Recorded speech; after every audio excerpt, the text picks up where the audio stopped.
So hello everyone, आप लोगों का साइंसोलॉजी में बहुत ज़्यादा वेलकम है। और आज हम केमिस्ट्री का हैशटैग 5 इम्पॉर्टेंट सिलेबस जो भी कह लो, ठीक है, वो करने जा रहे हैं। उसके लिए रेडी हुए हैं हम आज। उससे पहले अगर आपने हैशटैग 1 से हैशटैग 5 तक नहीं देखा है, इसमें मैंने chemical kinetics, solutions, solid states और ऑर्गेनिक केमिस्ट्री का पूरा इंपॉर्टेंट पार्ट, कौन सा ज़्यादा इंपॉर्टेंट है, कौन सा कम इंपॉर्टेंट है, कैसे क्वेश्चंस आते हैं, कैसे क्वेश्चंस नहीं आते हैं, इन सब चीज़ों को डिस्कस किया है। अगर आपने नहीं देखा है तो ऊपर आई बटन में क्लिक करके आप वीडियोस को देख सकते हो। इसके अलावा मेरा चैनल बहुत ज़्यादा न्यू है, बहुत ही ज़्यादा न्यू, तो आपको नेक्स्ट टाइम अगर मेरे चैनल की ज़रूरत हुई तो आप ढूंढ नहीं पाओगे, क्योंकि यूट्यूब दिखाएगा ही नहीं, बहुत ज़्यादा न्यू है क्योंकि चैनल। सो प्लीज़ सब्सक्राइब कर लीजिएगा ताकि आपको भी नोटिफिकेशन चला जाए और मेरी भी थोड़ी मोटिवेशन इंक्रीज़ हो जाए। मुझे बहुत ज़्यादा मोटिवेशन मिलता है, बहुत ज़्यादा खुशी होती है आपके एक लाइक और एक सब्सक्रिप्शन से। तो थोड़ा हेल्प मैंने आपका किया, थोड़ा हेल्प आप मुझे कीजिए मेरा मोटिवेशन बढ़ा के, ठीक है। सो चलिए अभी करते हैं शुरू पॉलीमर्स। तो मैं आपको बार बार नहीं बताऊंगी, ठीक है। पॉलीमर्स में example, uses, monomers and definition, यहाँ से जो most of the common questions हैं ये आपको एग्जाम्पल पूछते हैं, यूजेस पूछते हैं, मोनोमर्स पूछते हैं। मोनोमर्स क्या है? पॉलीमर्स का जो यूनिट होता है, पॉलीमर्स एक बड़ा झुंड है, ठीक है। अब इंसान का झुंड अगर मैं आपको एग्जाम्पल दूँ तो उस इंसान के झुंड का यूनिट क्या है? इंसान, एक इंसान, ठीक है, वो उसका यूनिट है। जब बहुत सारे इंसान जमा हो जाते हैं उसको झुंड बोलते हैं, इंसान का झुंड। वैसे ही मोनोमर एक पर्टिकुलर एक मोनोमर होगा, उसका जब बहुत सारा झुंड एक क्रिएट हो जाएगा उसको हम पॉलीमर बोलते हैं, ठीक है। उसके यूनिट को मोनोमर बोलते हैं। आपको पता ही होगा, आपने पढ़ लिया होगा शायद, अच्छे बच्चे हो ना, पढ़ लिया होगा शायद। तो EUMD मैं आपको शॉर्ट फॉर्म में बताऊंगी कि कहाँ से एग्जाम्पल्स आएगा। डेफिनेशंस हर किसी का नहीं आता, सबका मेजरली हम यहाँ पे मोनोमर्स पढ़ेंगे, ठीक है। मोनोमर्स आएगा ही और यूजेस भी आएगा ही, MU, ठीक है। मोनोमर्स एंड यूजेस इस चैप्टर में बहुत ज़्यादा इंपॉर्टेंट है, इसको आप नहीं छोड़ सकते, ठीक है। चलिए शुरू करते हैं। यहाँ पे जो है पॉलीमराइजेशन का डेफिनेशन, पॉलीमर्स का डेफिनेशन बहुत ज़्यादा इंपॉर्टेंट है। उसके अलावा यहाँ पे जो आप देख रहे हैं, यहाँ पे इतना ज़्यादा कुछ है नहीं। यहाँ पे है एडिशन पॉलीमर्स से आपको एग्जाम्पल पूछता है। एडिशन पॉलीमर का डेफिनेशन नहीं चाहिए, यहाँ पे मोनोमर्स भी नहीं चाहिए, यूजेस भी नहीं चाहिए, यहाँ पे सिर्फ एग्जाम्पल्स पूछते हैं, ठीक है। एग्जाम्पल्स क्या पूछते हैं? एग्जाम्पल्स एडिशन पॉलीमर का पूरा का एग्जाम्पल है ये यहाँ पे, और उसमें भी इंक्लूडेड है होमोपॉलीमर एंड कोपॉलीमर। आपको पूछेंगे कि एडिशन पॉलीमर्स का 2 एग्जाम्पल दो, तो आप बुनाएं दे सकते हो। उसके अलावा आप होमोपॉलीमर का एग्जाम्पल आपको पूछ सकते हैं, आप होमोपॉलीमर का एग्जाम्पल दे सकते हो, एंड कोपॉलीमर का भी सेम उसी तरह कंडेंसेशन पॉलीमर का भी आप एग्जाम्पल दे सकते हो, ठीक है। तो ये खत्म। यहाँ पे आपको ये जो है ये नहीं पढ़ना कि मैंने आपको पहले ही बोल दिया कि यहाँ से जो इक्वेशंस नहीं आते और फॉर्मूलाज भी नहीं आते, ठीक है। कुछ नहीं आया। यहाँ से है थर्मोसेटिंग प्लास्टिक्स और थर्मोस्टैटिक्स पॉलीमर्स, एंड यहाँ पे है थर्मोप्लास्टिक पॉलीमर्स। तो इन दोनों का जो एग्जाम्पल है, डेफिनेशन नहीं, एग्जाम्पल है, आपको पढ़ना है। यहाँ पे जो इंपॉर्टेंट पार्ट एग्जाम्पल है, यूजेस नहीं है, एग्जाम्पल है एंड डेफिनेशन नहीं है, ठीक है। इसको आपको पढ़ना है। मोनोमर भी नहीं है शायद, मोनोमर्स अगर होगा तो पढ़ लेना। एडिशन पॉलीमर्स में मैंने इसके लिए इंक्लूड किया था, एडिशन पॉलीमर का एग्जाम्पल नहीं इंपॉर्टेंट है। और मैं एक बात बता दूं कि मैं जो आपको इंपॉर्टेंट चीज़ दिखा रही हूँ कि ये इंपॉर्टेंट है, अगर आपको एग्जाम में 4 क्वेश्चन इस चैप्टर से आए तो 3 वहीं से आएंगे, ये याद रखिएगा, 3 यहीं से आएंगे। आप इन टॉपिक्स को नहीं छोड़ सकते, ठीक है। इसका मतलब ये नहीं सारे आएंगे, 3 आएंगे तो 1 बच जाएगा, वो एक कहीं से वो चुन के दे सकते हैं, क्योंकि सारे इजी क्वेश्चंस नहीं देते। मोस्ट ऑफ द क्वेश्चंस मैं जो आपको दिखा रही हूँ वहीं से देंगे। जो एक क्वेश्चन छूट जाएगा वो आपको दिमाग लगाना होगा, वो यहीं से कहीं से थोड़ा ट्विस्ट करके दे सकते हैं। पर 3 क्वेश्चंस मैं गारंटी लेती हूँ, मैं जो बोल रही हूँ आपको वहीं से आएगा, वो पार्ट आप नहीं छोड़ सकते, ठीक है, छोड़ नहीं सकते। तो बाकी आपकी मर्जी, आप जितना चाहो आप उतना पढ़ सकते हो, बट मैं आपको ज़्यादा इंपॉर्टेंट पार्ट दिखा रही हूँ, ऑक्सीजन दिखा रही हूँ मैं आपको। बाकी आप क्या यूज़ करते हो वो आपकी मर्जी। उसके अलावा यहाँ पे पॉलीथीन में LDP बहुत ज़्यादा इंपॉर्टेंट है, मोनोमर्स यूजेस के लिए, डेफिनेशन नहीं है। HDP मोनोमर्स एंड यूजेस के लिए बहुत इंपॉर्टेंट है, इसका फुल फॉर्म भी आप पढ़ लेना, हाई डेंसिटी पॉलीमर्स, और ये लो डेंसिटी पॉलीमर्स था। टेफ्लॉन जो कि है पॉलीटेट्राफ्लोरोइथीन, ये बहुत ज़्यादा इंपॉर्टेंट है, इसको पढ़ लेना।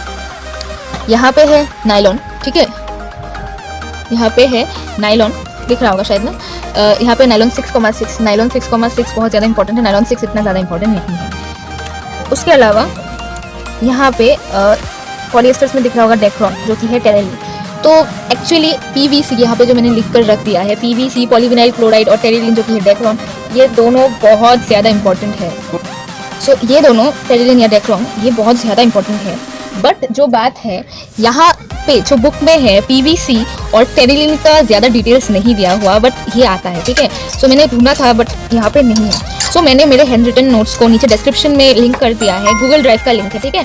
तो आप वहाँ से जाके मेरे नोट्स का PVC एंड टेडिलिन जो डेक्लॉन है उसको डाउनलोड कर सकते हो, क्योंकि बहुत ज़्यादा इंपॉर्टेंट था। तो मैंने सारा दे दिया, इक्वेशंस भी है, बट मैंने जैसे आपको बोला तो मैंने क्या किया है, गूगल का लिंक दे दिया है, प्लीज़ डाउनलोड कर लेना, बहुत ज़्यादा इंपॉर्टेंट है, आप नहीं छोड़ सकते। मेरे पर्सनल नोट्स है वो, उसमें मैंने इनका डिटेल्स दिया है, इक्वेशंस भी है शायद, बट आपको पता है कि आपको मोनोमर्स और यूजेस पढ़ना है तो वही पढ़ना। इसके अलावा यहाँ पे बेकेलाइट, ठीक है, ये जो बेकेलाइट है ये बहुत ज़्यादा इंपॉर्टेंट है, इसका मोनोमर्स एंड यूजेस नहीं छोड़ सकते आप।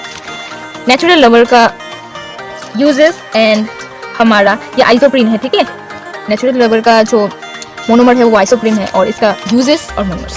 Vulcanization of rubber, vulcanization of rubber में आपको ये क्या होता है, कितने टेम्परेचर में होता है वो पढ़ना है। नियोप्रीन इंपॉर्टेंट, पुनः इज इंपॉर्टेंट, आपको पता है कि मोनोमर्स एंड यूजेस पढ़ना है इसका। Biodegradable polymers and bio non degradable polymers किसे कहते हैं और एग्जाम्पल्स पढ़ना है, ठीक है। उसके अलावा यहाँ पे कुछ है नहीं, ठीक है, और ये वाला चैप्टर खत्म। ये हमने मोनोमर्स खत्म, सॉरी पॉलीमर्स खत्म कर दिया है। तो अब हम इस चैप्टर को करेंगे, ठीक है। सो ये वाला करते हैं, ठीक है, जल्दी जल्दी। अभी इसका इस चैप्टर में, जैसे कि पहले वाले चैप्टर में मैंने आपको बोला था example, uses, monomers and definition, ठीक है। इस चैप्टर में भी आपको DEP को याद रखना होगा, डेफिनेशन, एग्जाम्पल एंड प्रॉपर्टी। यहाँ पे भी ना ही कोई इक्वेशन है, ना ही कोई प्रिपरेशन का मेथड या रिएक्शंस है, तो ये दोनों चैप्टर्स बहुत कंपैरेटिवली बहुत ज़्यादा लाइट है हमारे ब्रेन के ऊपर, ठीक है। तो अभी यहाँ पे जैसे कि आप ये देख रहे हो, इसको याद रखना। केमोथेरेपी का डेफिनेशन आपको करना होगा, बहुत ज़्यादा इंपॉर्टेंट है केमोथेरेपी का डेफिनेशन। उसके अलावा यहाँ पे एंजाइम्स का डेफिनेशन इंपॉर्टेंट है, यहाँ तक इतना कुछ है नहीं। एंटासिड्स, ठीक है, एंटासिड्स में आपको डेफिनेशन भी देखना है। एंटासिड का डेफिनेशन इतना इंपॉर्टेंट नहीं है, बट एग्जाम्पल बहुत इंपॉर्टेंट है। जैसा कि यहाँ पे है इनका नाम कि एक्चुअल में एंटासिड्स कौन कौन है, ये एक्चुअल में एंटासिड्स कौन कौन है वो आपको पता होना चाहिए, और इनका यूजेस कहाँ पे है, एंटासिड्स को कहाँ यूज़ करते हैं, ऑलमोस्ट उसके डेफिनेशन के इक्वल ही है। हिस्टामिन्स इतने ज़्यादा इंपॉर्टेंट नहीं है। ट्रैंक्विलाइजर्स जो कि एंटी डिप्रेसेंट ड्रग्स, बहुत ज़्यादा इंपॉर्टेंट है, आप नहीं छोड़ सकते इसको, ठीक है। एनाल्जेसिक्स, एनाल्जेसिक्स भी बहुत ज़्यादा इंपॉर्टेंट है। एनाल्जेसिक्स, एस्पिरिन, एनाल्जेसिक्स में एस्पिरिन आता है, एस्पिरिन को खाली पेट नहीं खा सकते, रीज़न भी यहाँ पे है शायद, वो भी आपको लगेगा यहाँ पे, ठीक है। एनाल्जेसिक्स के दो पार्ट है, non narcotic and narcotic analgesics, ठीक है।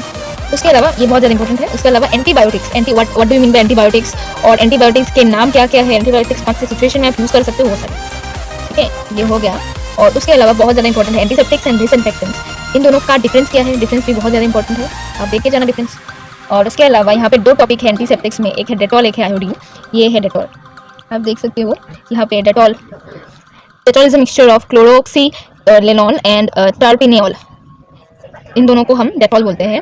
सो इसका डेटॉल का इसमें 2 मार्कर आता है, ठीक है, तो आपको इसे देखना है। आयोडीन, टिंक्चर ऑफ आयरन, ये आता है, ठीक है। डिसइंफेक्टेंट्स किसको बोलते हैं वो आता है, आप नहीं सोच सकते इस चीज़ को, जैसे कि मैंने पहले ही बोला था।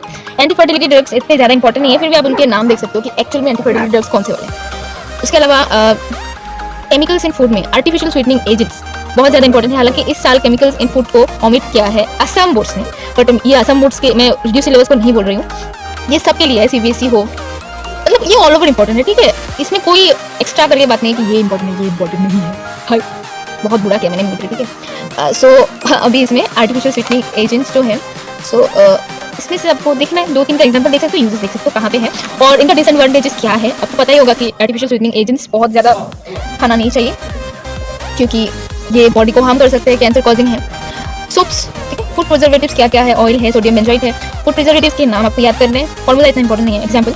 और soaps and synthetic detergents, soaps and detergents का डिफरेंस क्या है, ठीक है, सोप वर्सेस डिटर्जेंट्स आपको ये देखना है, ठीक है। ये आता है advantages of soap over detergents, क्या डिफरेंस है, why soaps not work in hard water, ये भी आपको देखना है। और उसके अलावा यहाँ पे कुछ नहीं है, खत्म चैप्टर, बहुत इजी चैप्टर है, आप लास्ट के चैप्टर में आप एकदम टाइम खोटी मत करना, ठीक है, बहुत ज़्यादा इंपॉर्टेंट है, जैसा कि आपको पता है। आपको इन चैप्टर से ऑलमोस्ट 6 to 7 मार्क्स बहुत आसानी से मिल जाते हैं, 8 मार्क्स तक भी, तो इनको आप नज़रअंदाज बिल्कुल मत करिएगा। और मैंने जो बोला वो बहुत ही ज़्यादा इंपॉर्टेंट है। और हाँ, गूगल ड्राइव से लिंक डाउनलोड कर लेना, भूलिए मत, ठीक है, ज़रूर डाउनलोड कर लेना, और चैनल को सब्सक्राइब किए बगैर मत जाना यार, मुझे मोटिवेशन चाहिए।